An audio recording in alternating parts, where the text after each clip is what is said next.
ಮೊದಲಿಗೆ ಒಂದು ಬೌಲ್ ಇಟ್ಕೊಳ್ಳೋಣ. 3 ಕಪ್ಪು ಮೈದಾ ಹಾಕೋಣ. ಇದರಲ್ಲಿ 3 ಕಪ್ ಹಾಕಿದರೆ ಚೆನ್ನಾಗಿರುತ್ತೆ ಸ್ವಲ್ಪ. ಆಮೇಲೆ ಒಂದು ಅರ್ಧ ಸ್ಪೂನ್ ಇಲ್ಲ 1/4 ಸ್ಪೂನು ಸೋಡಾ ಸಾಕು. 1/4 ಸ್ಪೂನ್ ಅಷ್ಟೇ. ಆಮೇಲೆ 1 ಕಪ್ಪು ಮೊಸರು, 1 ಕಪ್ ಮೊಸರನ್ನ ಇದೇ ಥರ ಹಾಕಿಬಿಟ್ಟು ಈ ಬಟ್ಲದಲ್ಲಿ ನೋಡಿ ಮಿಕ್ಸ್ ಮಾಡ್ಕೋಬೇಕು. ಇದೇ ಥರ ಹಾಕಿಬಿಟ್ಟು ಎಲ್ಲ ನೀಟಾಗಿ ಮಿಕ್ಸ್ ಮಾಡ್ಕೊಳ್ಳೋಣ. ಮಿಕ್ಸ್ ಮಾಡ್ಕೊಂಡ್ಬಿಟ್ಟು ನೀಟಾಗಿ ಕಲಿಸ್ಕೋಬೇಕು. ಅಂದರೆ ಸ್ವಲ್ಪ ಬೇಸು ನೀರು ಹಾಕಿ ಕಲಿಸ್ಕೋಬೇಕು. ಆಮೇಲೆ ಅದು ಹಾಕ್ಬಿಡ್ತಾಯಿದೆ. ಮೊಸರು ಹಾಕಿ ಸ್ವಲ್ಪ ಕಲರ್ ಹಾಕೋಣ. ಅಂದರೆ 1/4 ಸ್ಪೂನ್ ಸ್ವಲ್ಪ ಅಷ್ಟೇ ಹಾಕ್ಬಿಟ್ಟು ಈ ಥರ ಮಿಕ್ಸ್ ಮಾಡ್ಕೊಳ್ಳೋಣ. ಮಿಕ್ಸ್ ಮಾಡ್ಕೊಂಡ್ಬಿಟ್ಟು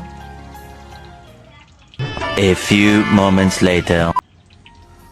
ಆಮೇಲೆ ಈಗ ಸಕ್ಕರೆ ಹಾಕ್ಬಿಟ್ಟು ಪಾಕಕ್ಕೆ ಇಡೋಣ. 3 ಕಪ್ ಹಾಕೋಣ ಸಕ್ಕರೆ. 3 ಕಪ್ ಹಾಕ್ಬಿಟ್ಟು ಸ್ವಲ್ಪ ನೀರು ಹಾಕ್ಬಿಟ್ಟು ನೀರು ಹಾಕಿ ಒಳ್ಳೆ ಮೇಲೆ ಇಡೋಣ. ಗ್ಯಾಸ್ ಮೇಲೆ ಸ್ವಲ್ಪ ಪಾಕ ಮಾಡೋಣ. ಕುದಿಯುತ್ತೆ, ಕುದಿಸ್ತಾ ಇದ್ದೀನಿ. ಇದೇ ಥರ ಕಾಯಿಸ್ಬಿಟ್ಟು ಪಾಕ ಮಾಡಿಕೊಂಡು ಇವಾಗ ಜಿಲೇಬಿ ಹಿಟ್ಟು ಅದು ಬಂದಿದೆ. ಇದು ತಗೊಂಡು ಜಿಲೇಬಿಗೆ ಬಿಟ್ಟು ಇದು ಬಟ್ಟೆ ಜಿಲೇಬಿ ಬಟ್ಟೆ ಹಾಗಾಗಿ ಅದು ನೀಟಾಗಿ ಬಂದಿದೆ. ಈ ಥರ ನೀರಾಗಿ ಬರಬೇಕು. ಹಂಗಾದ್ರೆ ನೀಟಾಗಿ ಇರುತ್ತೆ.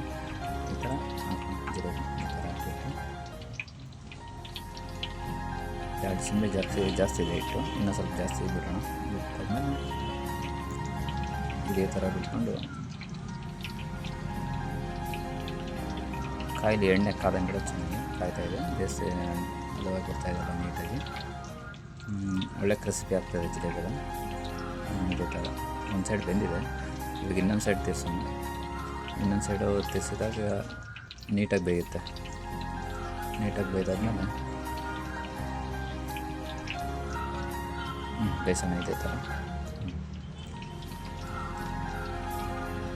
ಆಯ್ತು, ಪಾಕ ಕೂಡ ರೆಡಿಯಾಗಿದೆ.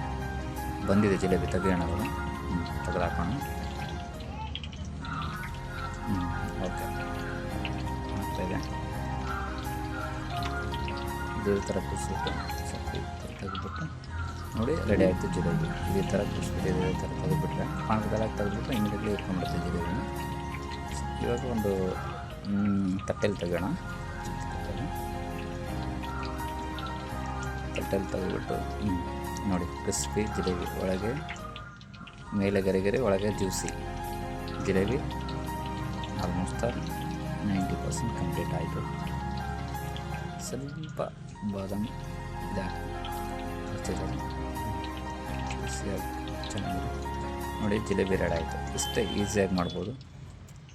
ಇದೇ ಥರ ನಮ್ಮ ಚಾನಲ್ನ ಸಬ್ಸ್ಕ್ರೈಬ್ ಮಾಡಿ, ಶೇರ್ ಮಾಡಿ, ಕಮೆಂಟ್ ಮಾಡಿ. Thank you.